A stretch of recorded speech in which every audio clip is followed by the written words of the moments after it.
Hello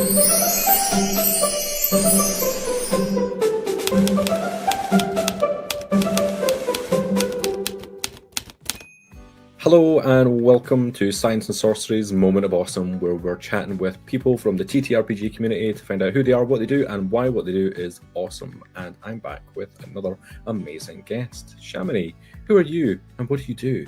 Hi, I'm Shamini and I'm awesome. I love it. I love the positivity of that. We're all awesome. I do awesome things. Yeah, I'm leaning into this.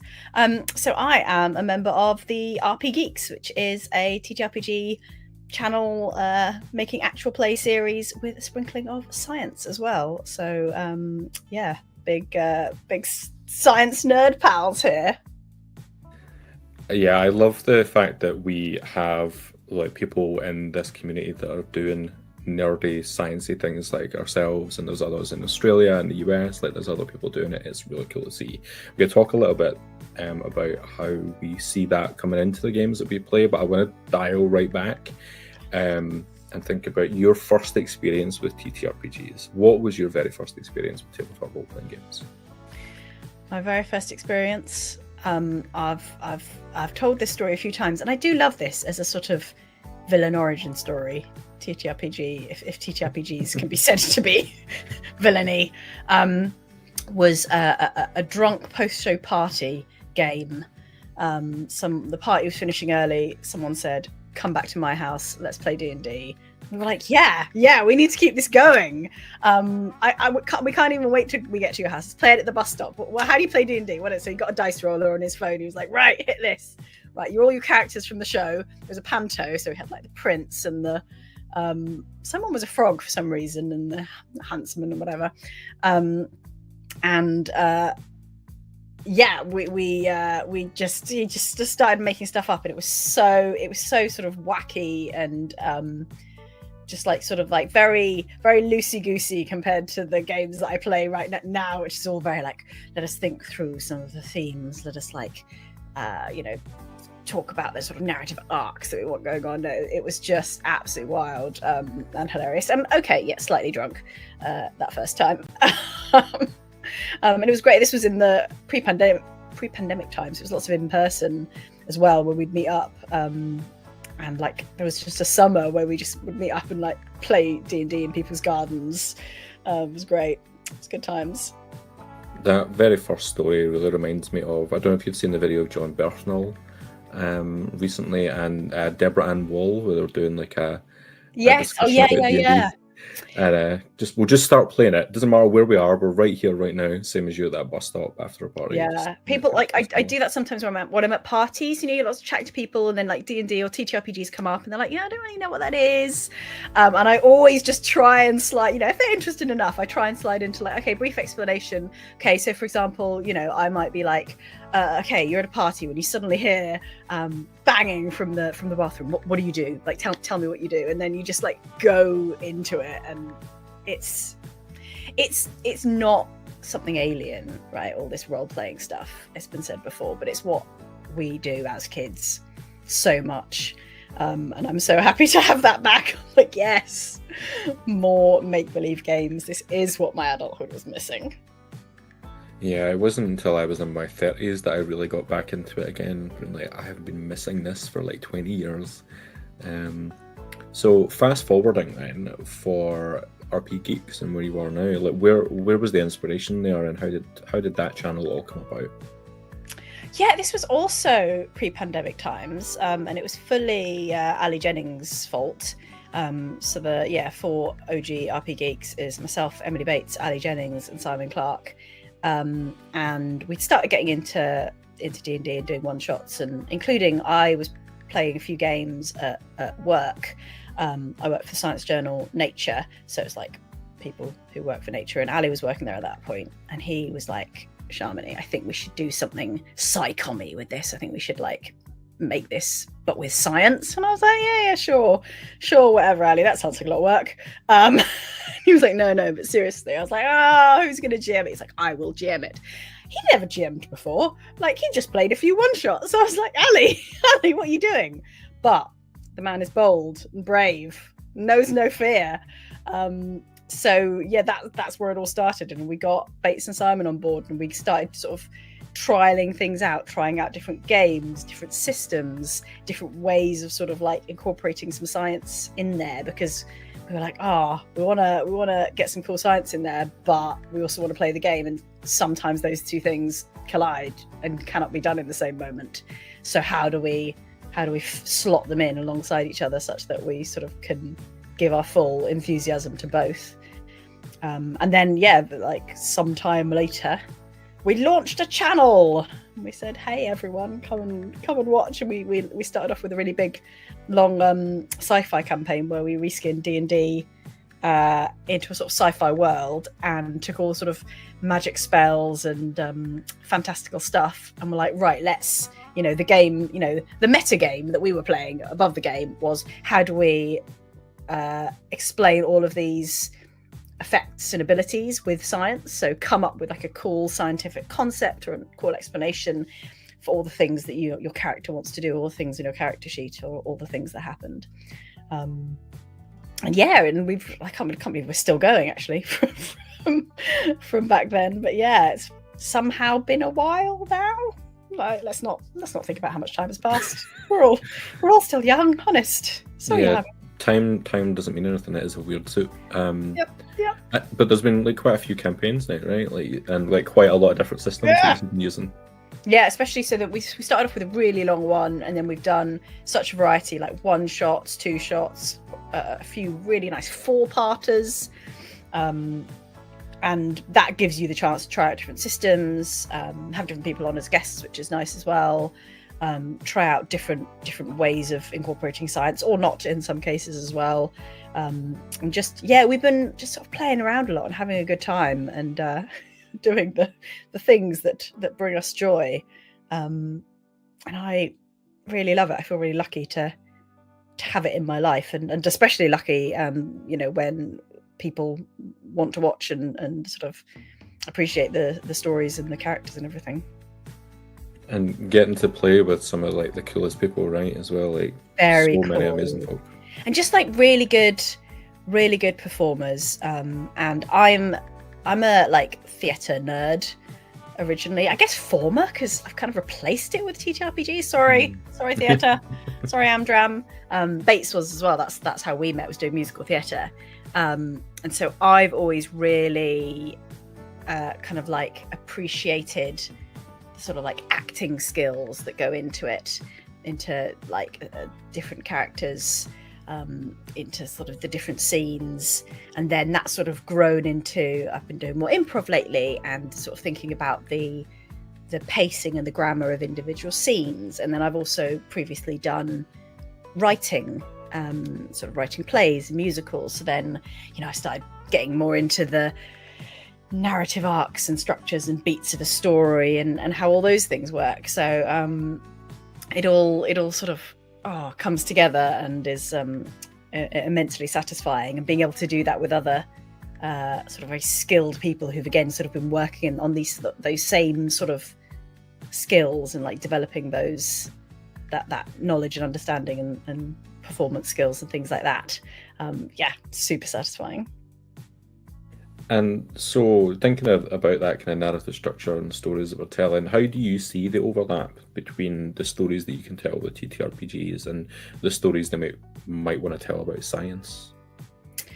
Well, telling stories about science is, I guess, my day job, right? So I make short films and podcasts occasionally as well. And I'm, I guess, like very familiar with the different, again, sort of patterns and templates and narratives that you tell different science stories in. So I'll start off with a scientific paper. I'm almost always doing news stories, really. Sometimes it's features, but often it's sort of breaking news. And I'll think about how to do the, what the catchy headline is. What's the top line here? Like, what is the one line that you're sort of pulling out of this that's going to pull people in? And then, how do you start it? How do you sort of frame the intro? And then, where do you go from there? So conceptually, yeah, I guess you do the same thing with stories, just to a slightly different sort of template. But you sort of go through the same steps of thinking about what's the title, what's the sort of overarching take-home message, where do you start, and what's the sort of satisfying end.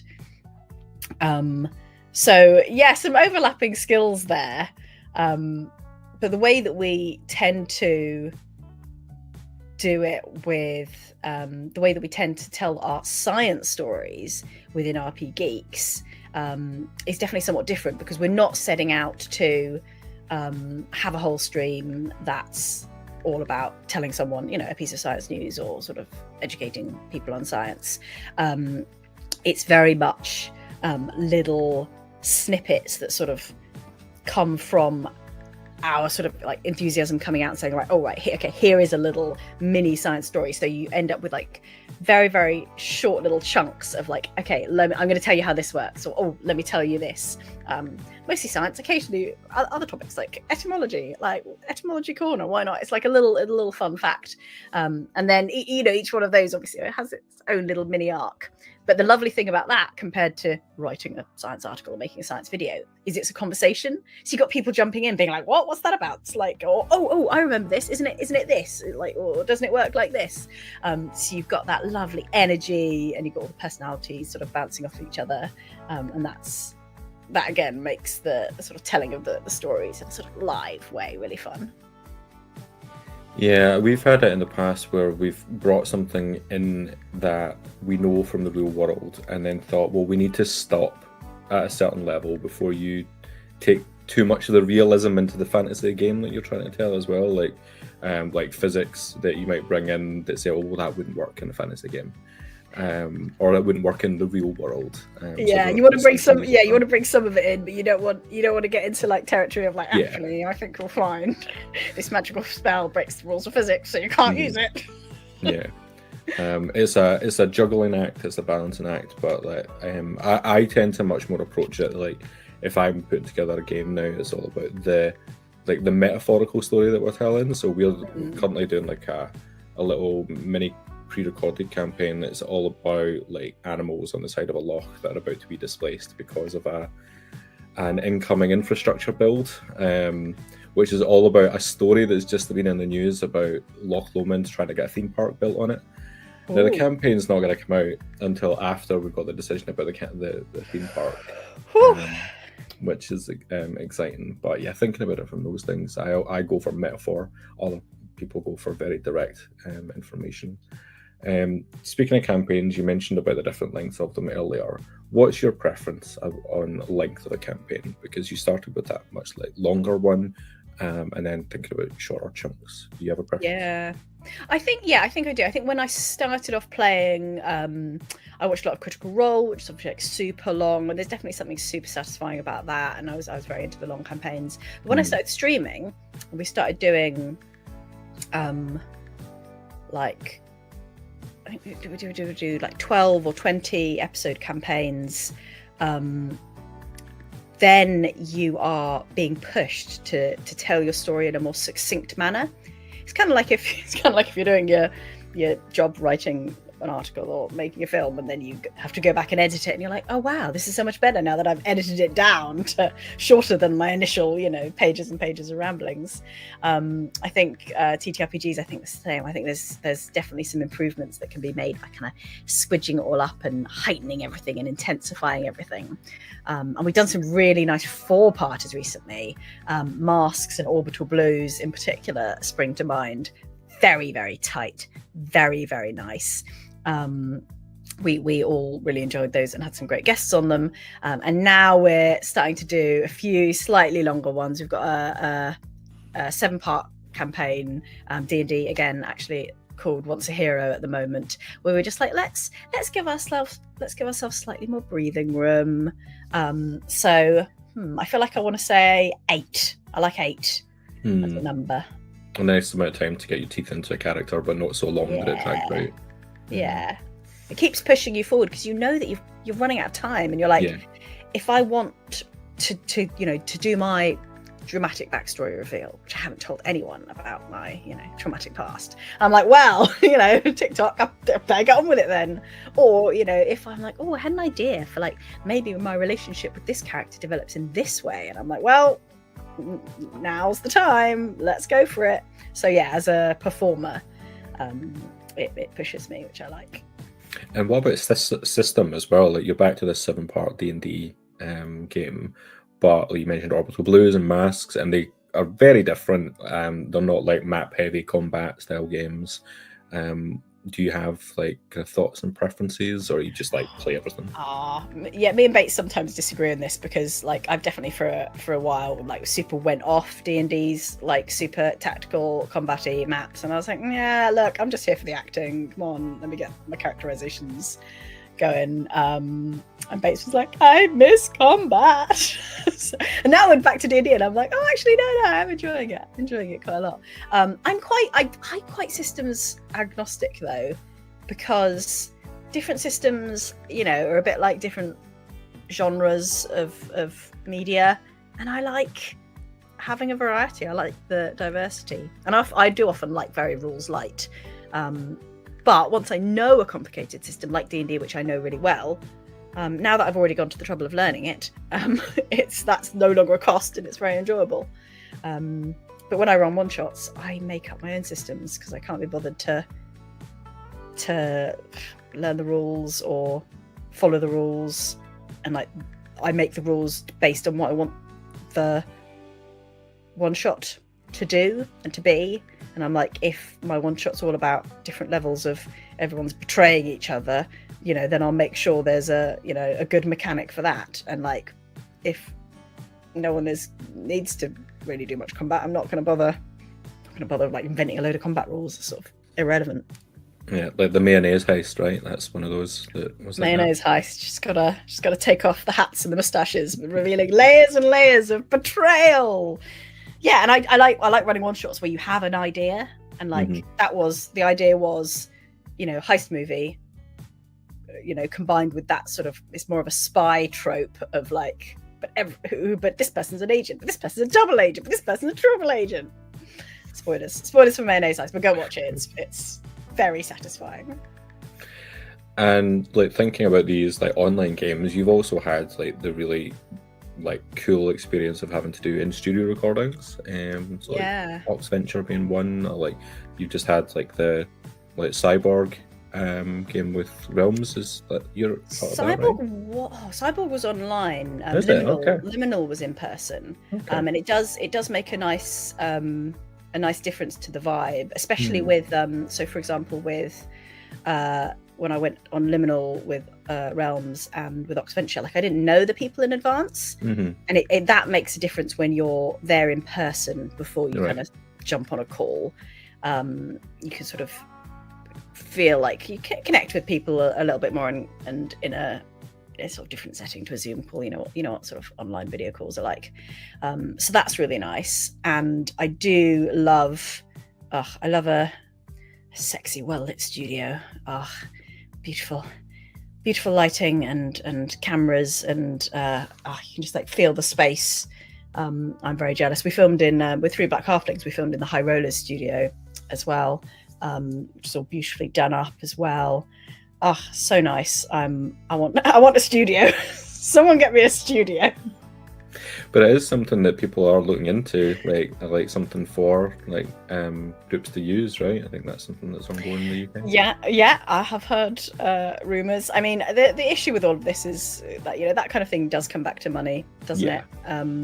And I think we're very lucky to be able to do what we do without large amounts of money.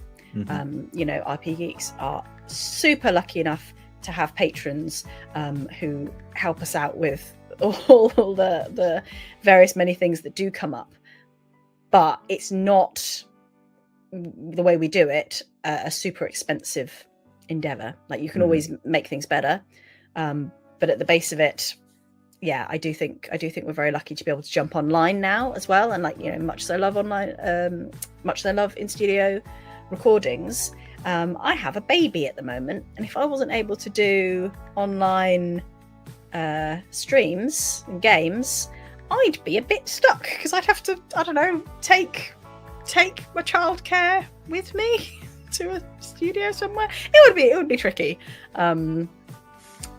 So yeah, I do also really appreciate online games, and I think some people have a strong preference for in-person games. I don't know if you have a view on that. I play a lot of online games and like with a lot of different groups as well, so I'm like really accustomed to it, and it's where I kind of started when we got back into it. So I now have an in-person game, which I love. But I quite like the online games are much easier to avoid distraction, I think. Okay. Whereas in person, that people like get up, move around, get snacks, and just both are good. Not chatting about things. Yeah, and I get that's maybe also slightly the difference between a home game. I think for my home games, it would be lovely if I could do more of my home games in person. It's not really practical right now, but it gets more of a party vibe, whereas the online streaming is more, it's more professional. We always joke about RP Geeks being not very #professional, but it is. You've got a time slot and a plan and a story that you want to tell, and you're doing it for an audience, so you're not messing around too much, hopefully. You gotta produce a good piece of storytelling. So So we're rapidly getting towards the end of our time, but I've got a couple of other questions I really want to ask. The first one that I've asked a couple of other people that I've chatted to so far is, what's the thing that's exciting you most about the TTRPG community right now? Ooh, I like being able to chat nerdy stuff with all these different people. So I've kind of said, RP Geeks exists because we're nerds about science and we like to chat about science, and we want to be playing these games and being like, hey, did you know, please can I tell you about science, because science is awesome. Here's some fun stuff. But we're also inevitably nerds about TTRPGs, and having met so many people, like at Dragon Meet, for example, a con, a sort of gaming con in London, being able to meet people in person, and talk about like, okay, how do you think about character arcs, and how do you think about how do the rules of improv apply to a one shot or a scene or a campaign, things like that. People with the same both interests and like background knowledge who can like shed new light on things and give you new ideas that can help us make better shows. I really like that. I'm hopefully finally getting to go to Dragon Meet this year, so I'm excited to get to see people, which is lovely. I'll hopefully see you there. Fingers crossed. Possibly with a baby. Meet Baby Nightbot, it'd be great. What's coming up next for either RP Geeks and for you, if you've got any other shows and projects coming up? My shows and projects are mostly RP Geeks right now. Again, Baby Nightbot. I'm navigating my way through, like, okay, can one be a parent and still do the streaming?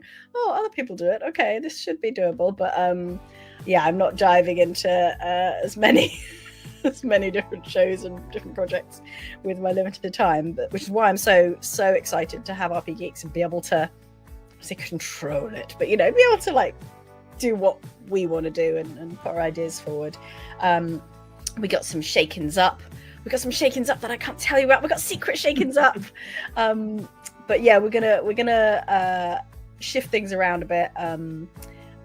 Maybe get some new people on board. Maybe sort of come up with a sort of new campaign that sort of like sums up a sort of new direction.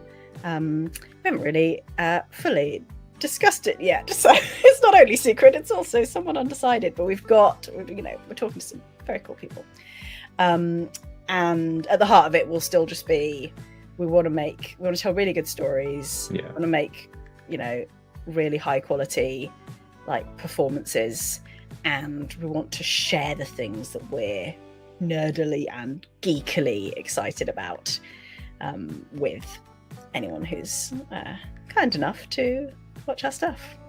Lovely. And on that note, we hit 25 minutes, which I think I've rounded out so perfectly. That was oof. Where That's hashtag professional, Sam. That's what that was. Where can people find out more about you? Oh yeah, so follow me on Twitter or Instagram. I'm sorry, I'm still on Twitter. It's awful, but there we go. It needs must. Yeah, I know. I'm waiting, but I really thought we'd get something new by now. But anyway, I am at S Bundell. So that's SBUNDELL. And yeah, post a whole bunch of stuff that I'm doing. So RP Geek stuff, Realms pod stuff. I'm allowed to say, I think I'm allowed to say, because I think it just got announced this week that we're doing a third series of Cyborg with Realms pod. And I've been listening to the second series. It's so good. Again, it's the editing, but the editing just makes everything better. Someone to come along and make you sound really cool. It's delicious. So I post about what I'm doing with them. I post bits of cosplay that I do. I post like bits of art that I do for different shows as well on my Instagram. So yeah, at Espandel. Amazing. Well, thank you so much for coming to have a chat with me. Always a pleasure. And thank you, folks. If you've been watching along, please do go and follow Shamini and RP Geeks on all the platforms that they exist on. Not sure exactly when this is coming out, but check out for other shows that may or may not have been announced yet from RP Geeks as well. And yeah, thank you so much for watching. We'll see you all again very soon. Take care, and yeah, goodbye.